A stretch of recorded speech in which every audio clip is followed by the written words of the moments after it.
8 o 5 minutos en el territorio continental ecuatoriano, buscando la verdad y abogando por la unidad nacional en pro de la paz y la seguridad en el Ecuador. Queremos saludar en la revista de Opinión y Democracia al economista Fidel Márquez, analista económico y académico. Lo invitamos para pasar revista de la situación de la economía ecuatoriana, la explicación por qué ha bajado el riesgo país alrededor de 700 puntos y también las perspectivas para la inversión en el Ecuador. ¿Cómo ve este panorama al economista Fidel Márquez? Buen día. Buenos días, Miguel, ¿cómo están? Sí, lo primero que tenemos que hacer es, desde el año 22 no estábamos rondando los 700 puntos del riesgo país, ¿no? Y llegamos a tener cercanos a los 2.000 puntos en algunos momentos, pero la verdad es que septiembre 8 estuvimos alrededor de 716 puntos, 720, algo así, y esto coincide de una u otra manera con las noticias que se han ido dando por parte del gobierno nacional, en primer lugar, que hemos tenido un primer semestre con resultados que, si bien es cierto, son resultados que nos pueden decir a nosotros desde el punto de vista de la lectura macroeconómica que la economía está creciendo, pero siempre recordando que venimos de un bache bastante pronunciado y que esto, por tanto, no es más que todavía recuperación de espacios. Por otro lado está el hecho de los resultados que se han tenido a nivel internacional con los distintos acercamientos para lograr acuerdos comerciales o acuerdos económicos y de cooperación económica con distintos países que son de vital importancia para la economía ecuatoriana. Además de determinados repuntes en cuanto a creación de empleo, que habría que ver después el balance neto que se pueda dar entre los empleos creados y los empleos que se han disminuido. Y sobre todo, coincidió esta baja del riesgo país con el espaldarazo de que de una u otra forma representa la visita del secretario de Estado Rubio al país, y que nos ha puesto en contraposición con la situación que tienen vecinos como el caso venezolano. Entonces, esa situación hace que podamos nosotros exhibir en estos momentos indicadores durante algunos días, indicadores que nos llevan a estar en la franja de los 700 puntos de riesgo país.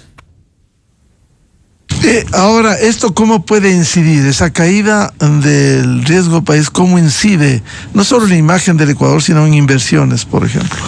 Sí, a ver, eso incide en que aumenta las posibilidades de que vengan inversionistas acá, porque la posibilidad de perder su inversión es menor.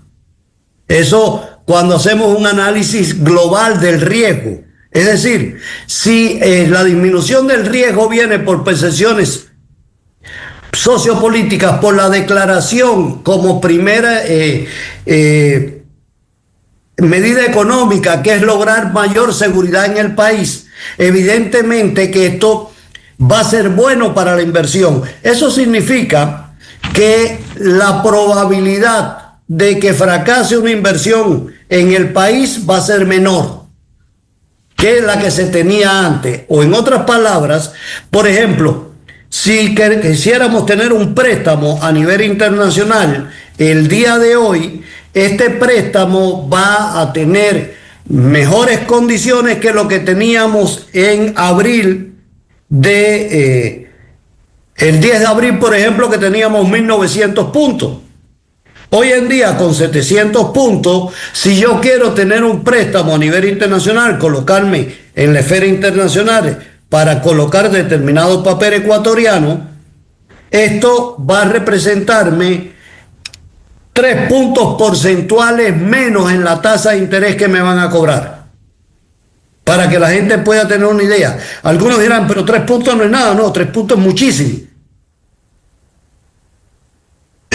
Ahora, la inversión extranjera, ¿cuándo llega en los volúmenes como hemos añorado como en los vecinos Colombia y Perú. ¿Cuándo llega la inversión en esas condiciones? A ver, en estas condiciones todavía es muy difícil que nos llegue. Recordemos que nuestros vecinos están por 200 por 100 y por 100 puntos de riesgo país. Entonces, ¿qué nos falta a nosotros acá?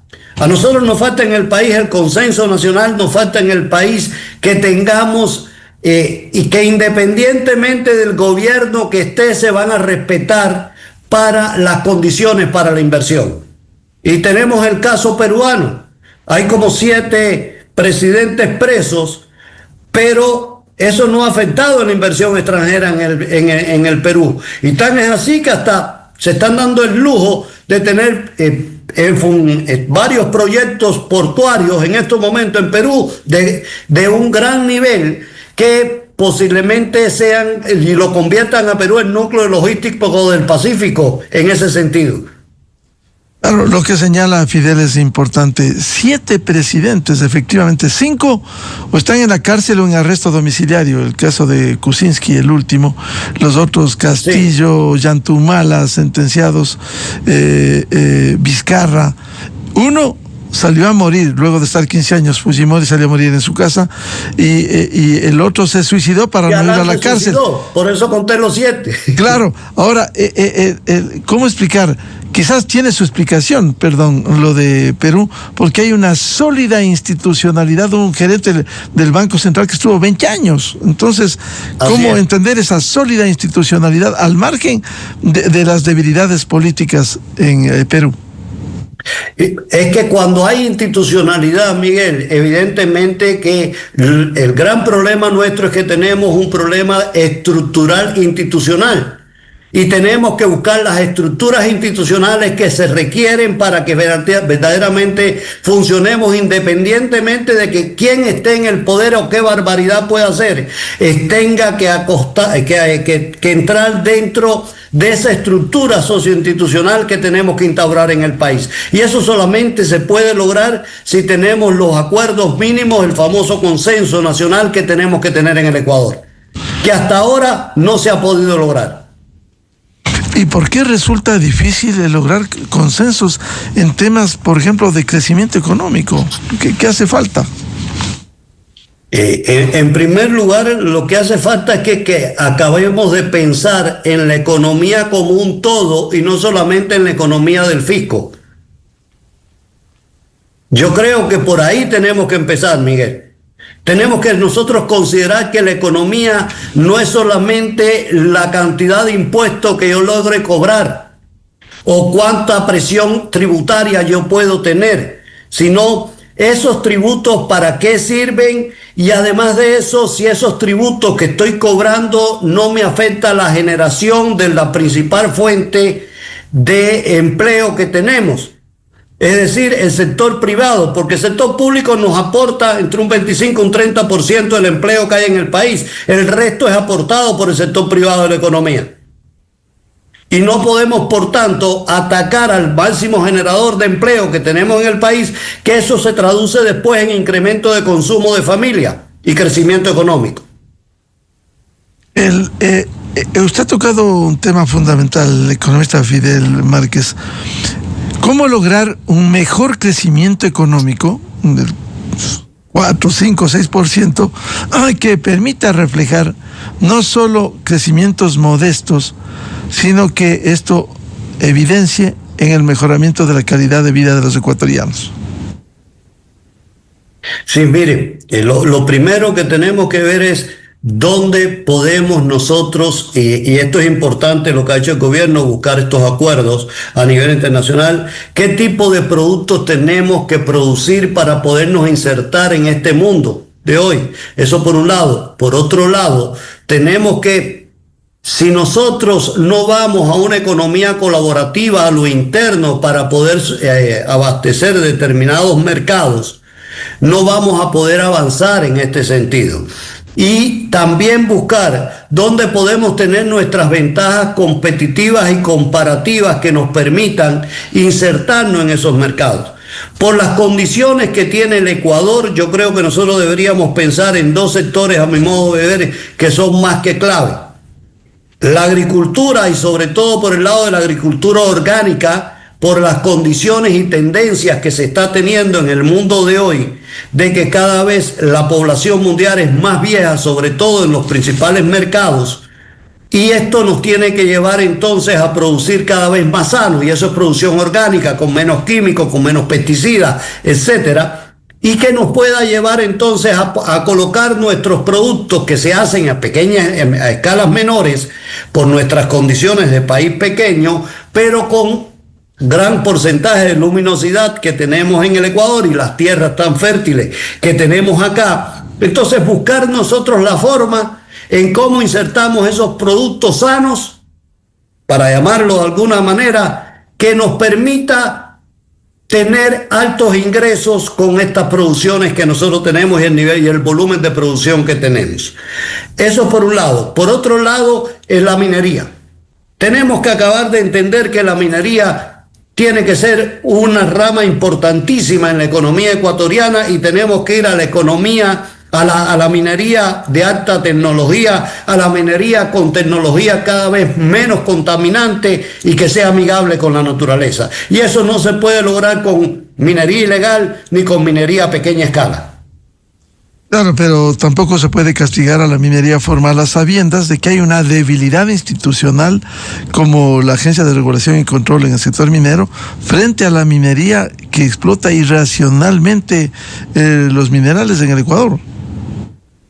Totalmente de acuerdo, por eso es que tenemos que tener las normas adecuadas para, en primer lugar, que esa minería sea en una unión inteligente con la naturaleza, para evitar esta misma situación que se esté dando, y eso tiene que partir entonces qué institucionalidad tenemos en el sector minero en el país y cómo debemos transformarlo para que esté acorde con los tiempos. Ahora, uno de los problemas permanentes durante las últimas décadas, digamos, ha sido la falta de empleo pleno en el Ecuador. ¿Cómo lograr que esto mejore cuando más de un 50% de la población económicamente activa se encuentra en el sector informal? Sí, a ver, en primer lugar nosotros tenemos acá que ¿qué estructura tenemos de empleo en el país? Ya lo tenemos claro, un 30 y tanto % de empleo pleno. Por ahí nos hemos estado bandeando generalmente 35, 36, 37, 38 y de ahí hacia abajo. Eso en primer lugar. En segundo lugar, lo que tenemos que tener claro es qué formas de organización del trabajo tenemos hoy en día y si los códigos y normas que existen en el país son los adecuados para los tiempos en que estamos viviendo.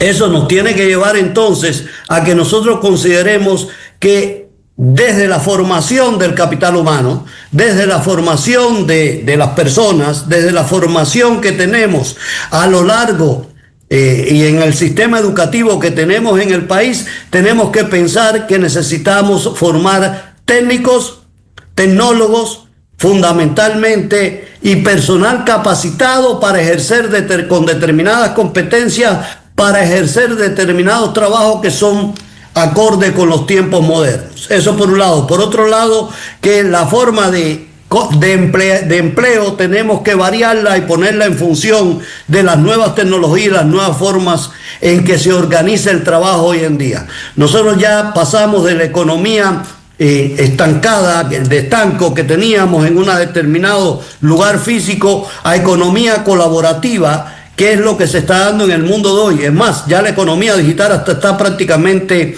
se ha ido superando, y lo que tenemos hoy en día son otras formas de organización y que puede darse hasta organizaciones de colaboración remota. Todo esto nos lleva a que nosotros tengamos que pensar cómo cambiamos nuestras estructuras relacionadas con el empleo y el marco socioinstitucional que nos permita a nosotros como país acceder a esta nueva forma de organización. Y lo otro que hay que poner ya sobre la mesa: para el año 2070, el Ecuador va a ser una economía vieja. El Ecuador va a ser una sociedad vieja por las tendencias demográficas que estamos teniendo, y nos tenemos que preparar desde ahora para esa situación. Economista Fidel Márquez, ahora sí, ¿están controlados los indicadores como la inflación, una inflación baja en dolarización? ¿Cómo reflejar eso en mejores condiciones de vida para los ecuatorianos? En tener y generar empleos de productividad creciente, Miguel. Necesitamos que en la medida que la gente trabaje y trabaje más, reciba más y aumente sus capacidades de satisfacción de necesidades vía consumo familiar. Hacia allá es donde único tenemos que marcarnos. Y eso se tiene que lograr con capacitaciones, con competencias requeridas para el mundo de hoy. Y entre otras cosas tenemos que tener también que nuestros empresarios estén en condiciones no solamente para la inversión, sino también para la generación de capital que permita tener mejores formas de organización y mejores tecnologías en nuestras empresas. En ese sentido, ¿cuáles debieran ser las prioridades, economista Fidel Márquez, este año, más allá de los problemas que subsisten, como el alto déficit fiscal que debe ejecutar de acuerdo con la proforma ya aprobada la semana anterior por la Asamblea Nacional? Sí, a ver, el presupuesto que fue aprobado y que tuvo un incremento importante en educación, salud, etcétera, habría que ver y tenemos que transformarlo. Yo no creo que se logre cumplir con todos los incrementos que se dieron en el presupuesto para este año. Recordemos que se aprobó recientemente el presupuesto que estaba prorrogado, la ampliación del presupuesto. Hay que ver si alcanzan los tiempos para que los desembolsos se hagan efectivos, eso en primer lugar. En segundo lugar, habría que ver también si las entidades públicas están en condiciones de poder ejecutar ese presupuesto de acuerdo a los pocos tiempos que tenemos. Y aquí de nuevo se nos nace la idea de por qué tenemos que tener esta forma de presupuestación que nos lleva no a las necesidades y a las condiciones concretas, sino ir cada vez más incrementando los presupuestos, porque esto nos puede llevar a nosotros una especie de populismo económico, aumenta aunque no se cumpla. Y yo creo que eso es una realidad que tenemos que tener nosotros presente en el país y en algún momento plantearnos la presupuestación base cero con fuerza de nuevo. Pero eso desde el punto de vista conceptual. Desde el punto de vista práctico, habría que ver cómo realmente terminamos el año con el déficit. Recordemos que también aquí están los desembolsos del Fondo Monetario y los cumplimientos que hay que hacer en las condiciones que nos plantearon. Eso por una parte. Y por otra parte, hay que ver ahora cómo se nos presenta el presupuesto ya para el año que viene. Porque este año, evidentemente, es muy posible que sí se logre tener y se cumplan determinadas metas que se han planteado. Yo lo veo bastante optimista en ese sentido, pero seguimos en el bache, que es la realidad. Ahora, ¿cómo entender en las actuales condiciones, si baja el riesgo país, por qué no captar más inversión extranjera, que es uno de los objetivos, economista Fidel Márquez? Sí, en primer lugar porque siempre lo he dicho, Miguel, nosotros tenemos que acabar de lograr que nuestra principal medida económica es lograr la seguridad ciudadana en el país.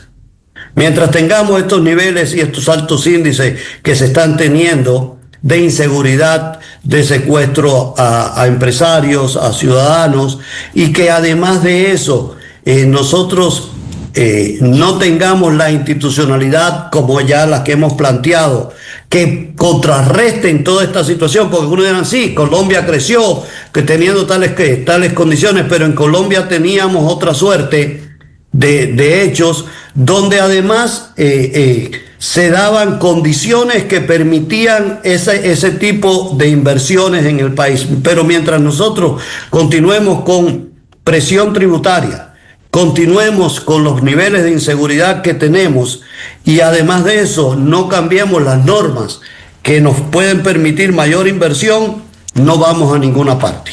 Esa es la gran realidad. Necesitamos sí por sí el consenso en el sentido de, independientemente de quien esté en el poder, lo que tenemos que hacer en economía.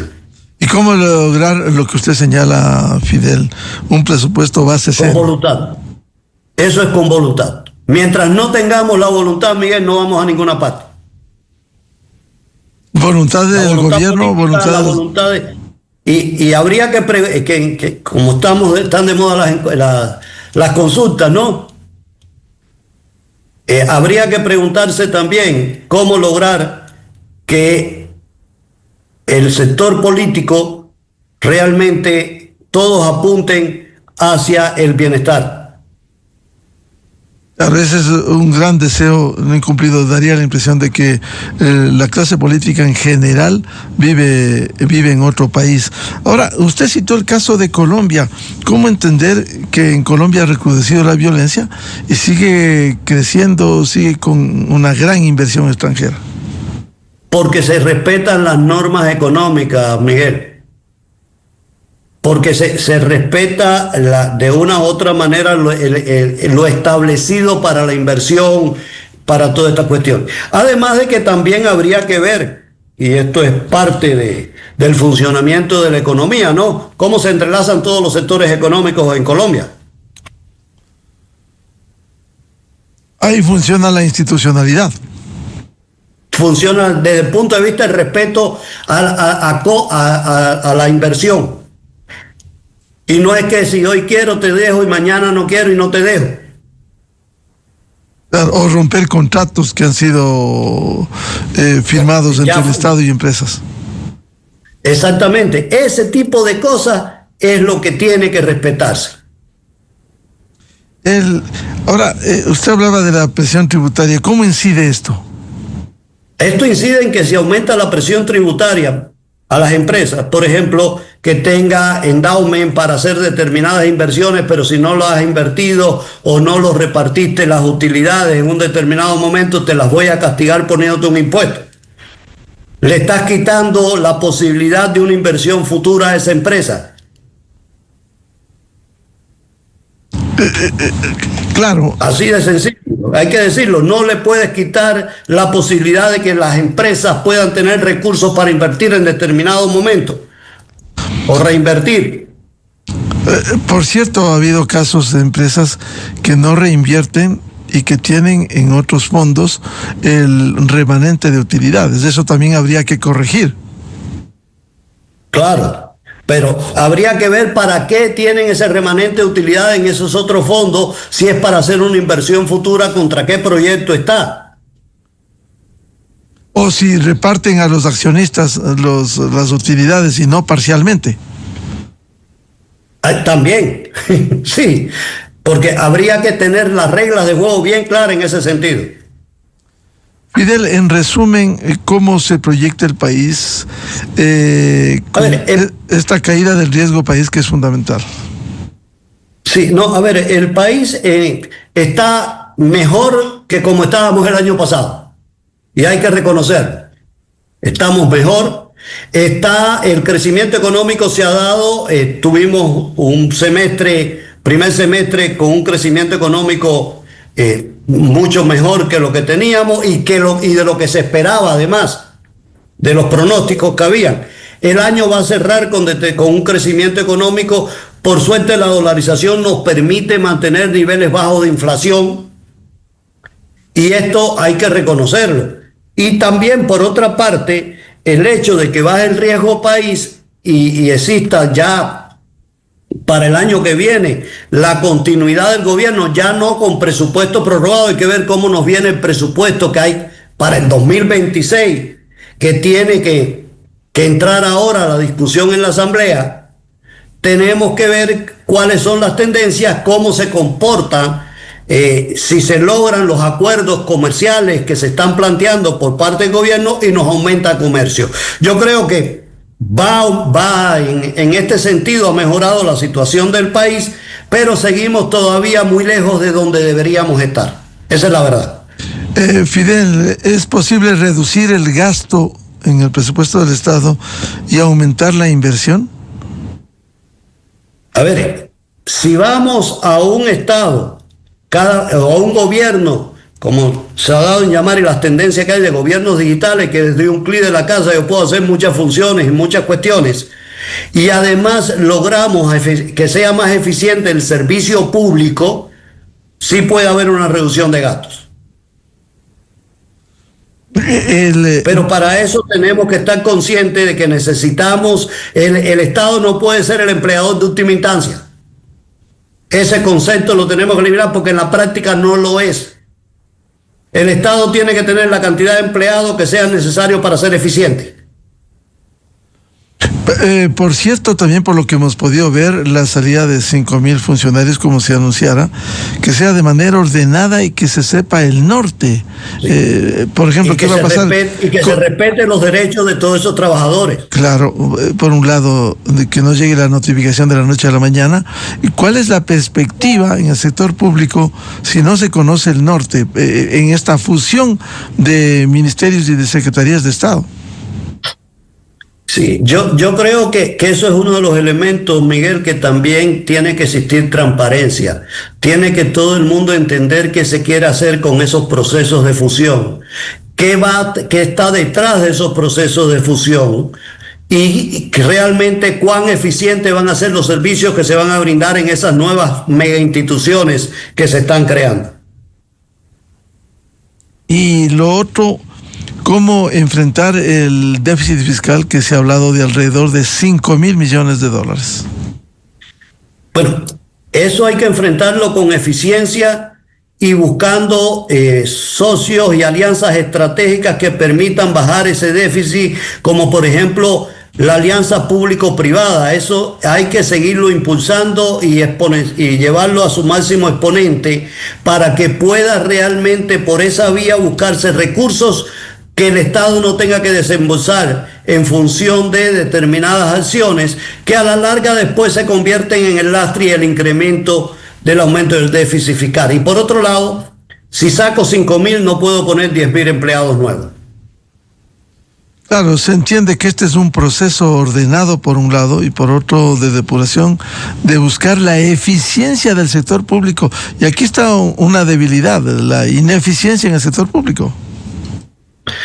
Y Miguel, tú sabes que hay servicios del sector público que con un clic desde la casa ya se resuelven en el mundo, que no hay ni que buscar transporte, ir a oficina ni nada. Así es.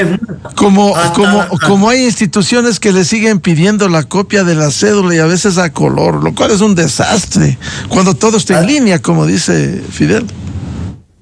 Y además porque ellos pueden ver, están enlazados esos organismos con el registro civil. El registro civil, y ellos con el número de la cédula te pueden ver hasta la foto y todo ahí en el momento. Así es. Ahora, el crédito en el Ecuador, ¿cómo lograr que haya mayor acceso a sabiendas de que el sistema financiero está muy líquido? Sí, muy líquido. Y han bajado hasta las tasas de interés. Poco, pero han bajado algo. Entonces, tenemos que ver si también nos faltan proyectos, ¿no?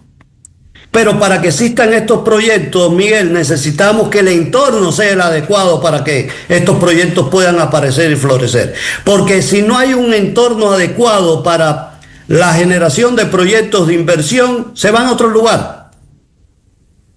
Y lo más triste es que se nos pueden ir en los recursos financieros nacionales hacia otro lugar que sea más eficiente la inversión. ¿Y qué significa el tener un entorno adecuado? Por ejemplo, el sector minero formal ha cuestionado la tasa que se le ha impuesto. Sí. Que hay que buscar entonces cuál es la tasa adecuada, si es una industria naciente o una industria importante, estratégica para el desarrollo, tiene que tener tasas preferenciales. Y tenemos que buscar entonces que estos rendimientos sean en consideración y acorde con lo que se necesita para que esa actividad económica pueda florecer. Y aquí es donde vienen entonces también los elementos que se requieren para que, si necesitamos que en una inversión tener determinadas tasas que sean las adecuadas, que esa sea la tasa y no otra. Entonces tenemos que estudiar como país qué es lo que necesitamos. Uno de los problemas que a diario se observa es sectores que están en crisis como fundamentales, como el de la salud, cómo enfrentar.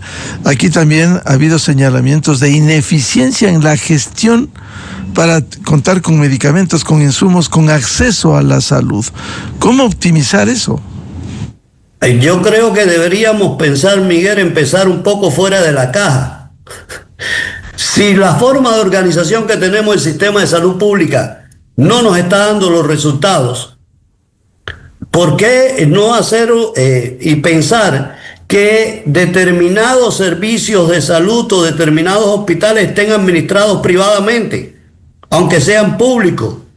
O pensar también en organización de los propios médicos o trabajadores de ese hospital para que sean los que administren directamente y hagan toda la logística.